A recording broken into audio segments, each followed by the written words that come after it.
Sigo leyéndote El hombre en busca de sí mismo de Rollo May, segunda parte, El redescubrimiento de la personalidad, capítulo 3, La experiencia de convertirse en persona. El menosprecio de sí mismo, sustituto de la autovaloración. En este punto debemos hacer un alto para responder a dos objeciones. Algunos lectores pueden estar pensando que este acento puesto sobre la necesidad y el valor de la conciencia de sí mismo hará que las personas se preocupen demasiado de ellas mismas. Una objeción sería que esto nos conduce a ser demasiado introspectivos y otra que tiende a hacernos orgullosos. Las personas que oponen esta segunda objeción podrían suscitar las siguientes preguntas. ¿No se nos ha dicho acaso que no pensáramos con demasiada altura de nosotros mismos? ¿Y no se ha proclamado que el orgullo de sí mismo que tiene el hombre es la base de la mayoría de los males de nuestra época? Consideremos en primer lugar la segunda de las objeciones. No cabe duda que no deberíamos pensar demasiado bien de nosotros mismos y que una valiente humildad es la señal que distingue a una persona realista y madura. Pero pensar elevadamente de uno mismo en el sentido de envanecerse y vanagloriarse no es producto de una mayor conciencia de sí mismo o de mayores sentimientos de autoestima. En efecto, tiene su origen justo en todo lo contrario. El envanecimiento y la vanagloria son, por lo general, signos externos de la vacuidad interior y de la inseguridad. Una muestra de orgullo es una de las máscaras más comunes de la ansiedad. El orgullo fue una característica destacada de los famosos años locos de la década del 20, pero ahora sabemos que este periodo se caracterizó por una generalizada ansiedad reprimida. La persona que se siente débil se vuelve fanfarrona. El individuo inferior es jactancioso. El desarrollo de los músculos, la verborrea, el machismo, la desvergüenza, son todos ellos síntomas de la ansiedad oculta. El fascismo exhibía un tremendo orgullo, como lo sabe todo el que haya visto las fotografías y películas del ensoberbecido Mussolini y del psicópata Hitler. Pero el fascismo es un proceso que se desarrolla en un pueblo que está vacío, ansioso y desesperado, y por consiguiente se aferra a promesas megalomaníacas. Para profundizar aún más esta cuestión, digamos que muchos de los argumentos actuales en contra del orgullo de sí mismo y muchas de las prédicas sobre una pretendida abnegación tienen un motivo muy distinto a la humildad o a la valentía para enfrentar nuestra situación humana. Gran número de estos argumentos, por ejemplo, revelan un considerable desprecio de sí mismo. Aldous Huxley escribe: para todos nosotros, la vida más intolerable, horrible e inerte es la que vivimos como nosotros mismos. Afortunadamente puede destacarse de inmediato que esta generalización es obviamente falsa. Empíricamente no es una realidad que las horas más horrendas e inertes de Spinoza hayan sido las que vivió consigo mismo, o las de Einstein, o las de Thoreau, o las de Jesucristo, o las de muchos seres humanos que no son famosos, pero que se han arriesgado a tomar conciencia de sí mismo, como dijo Kierkegaard. En efecto, pongo en duda seriamente si la observación de Huxley es cierta incluso respecto de él mismo, o de Reinhold Niebuhr, o de otros que con tanta autoconfianza y firmeza proclaman los males que resultarán de que el hombre se autoafirme. En realidad es muy fácil conseguir audiencia en esta época si se predica contra la vanidad y el orgullo individuales, porque muchas personas se sienten tan vacías y convencidas de su absoluta falta de valor, que fácilmente concuerdan en que aquel que los condena debe estar en lo cierto. Esto nos lleva al punto más importante para comprender la dinámica de gran parte de la autocondenación de nuestra época, es decir, que condenarnos es el camino más rápido para conseguir un sentido sustitutivo del valor. Las personas que casi han perdido, pero no del todo, su sentido del valor, tienen por lo general una gran necesidad de condenarse, porque este es el modo más fácil de ahogar el amargo dolor causado por los sentimientos de desvalorización y humillación. Es como si una persona se dijera, puesto que soy digno de ser condenado, debo ser importante, o si no, si seré noble, tengo unos ideales tan elevados y estoy tan avergonzado de mí mismo que no puedo llegar a ellos.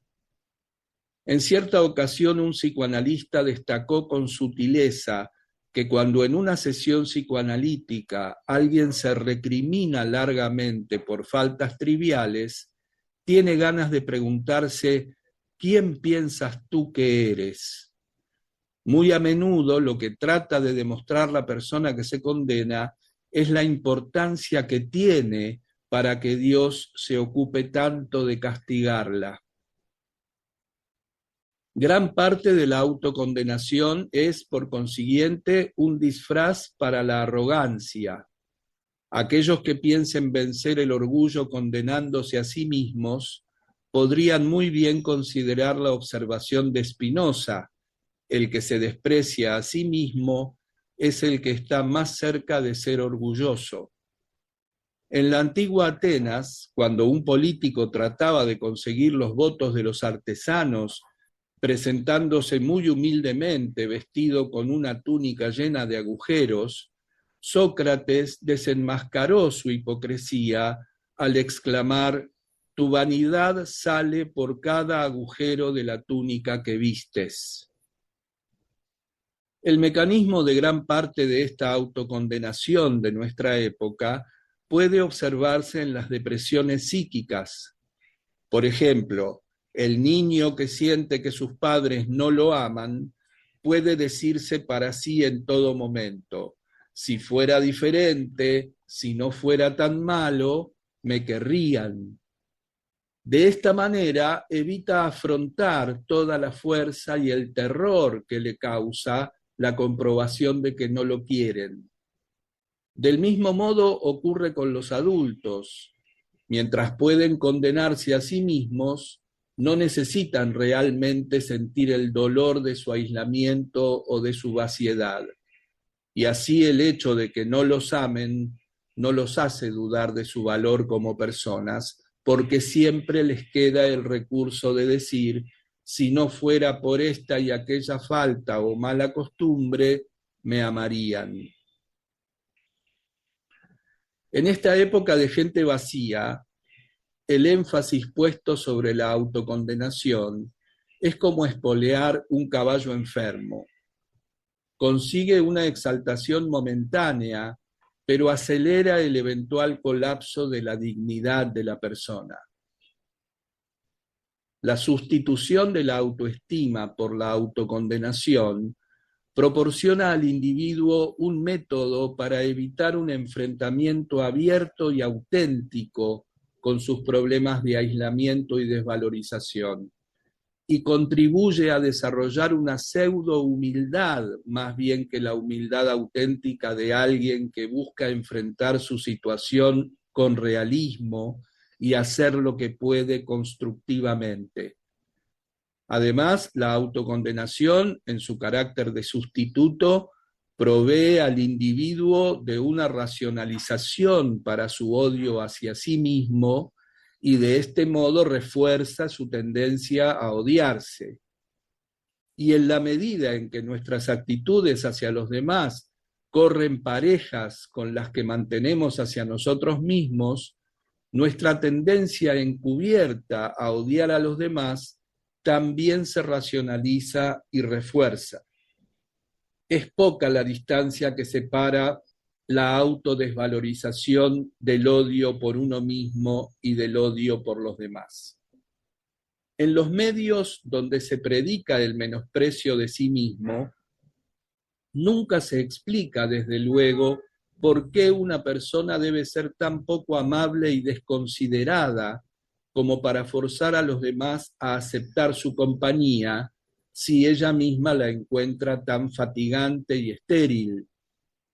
Y además, nunca quedan debidamente explicadas las numerosas contradicciones que se dan en una doctrina que enuncia que debemos odiarnos a nosotros mismos, a nuestro yo, y amar a los otros con la obvia expectativa de que ellos nos amarán a nosotros, que somos unas criaturas dignas de odio, o que cuanto más nos odiamos a nosotros mismos, más amamos a Dios, que cometió el error en un mal momento de crear esta despreciable criatura, yo. Afortunadamente, sin embargo, no tenemos necesidad de insistir demasiado en la argumentación de que el amor de sí mismo es no solo necesario y bueno, sino que es también un requisito para amar a los demás. Erich Fromm, en su persuasivo ensayo Selfishness and Self-Love, ha dejado bien claro que el egoísmo y la preocupación excesiva por uno mismo tienen su origen en el odio interior por uno mismo. Pone de manifiesto que el amor por sí mismo no solo no es igual al egoísmo, sino que en realidad es lo opuesto. Es decir, la persona que se siente disminuida en su interior es la que necesita manifestarse por medio de un agrandamiento egoísta. Y la persona que tiene una buena experiencia de su propio valor, es decir, que se ama a sí misma, tiene las bases para actuar con generosidad hacia su prójimo. Por fortuna, también se hace claro, desde una perspectiva religiosa más amplia, que gran parte de la autocondenación y autodesvalorización contemporáneas son producto de singulares problemas de la era moderna. La desvalorizadora visión del sí mismo de Calvino está estrechamente relacionada con el hecho de que los individuos se sientan insignificantes en los comienzos del desarrollo industrial moderno.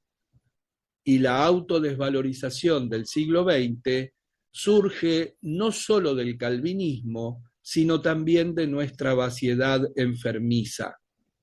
De este modo, el énfasis moderno en la autodesvalorización no es representativo de la antigua tradición judeo-cristiana. Kierkegaard lo expresó con mayor fuerza. Abre comillas. Por lo tanto, si alguien no aprende del cristianismo a amarse a sí mismo en el recto sentido, tampoco podrá entonces amar a su prójimo. Amarse a sí mismo en el recto sentido y amar al prójimo son conceptos absolutamente análogos, son en el fondo uno y el mismo. Por eso la ley es: te amarás a ti mismo como amas a tu prójimo, cuando lo ames a él como te amas. Cierra comillas.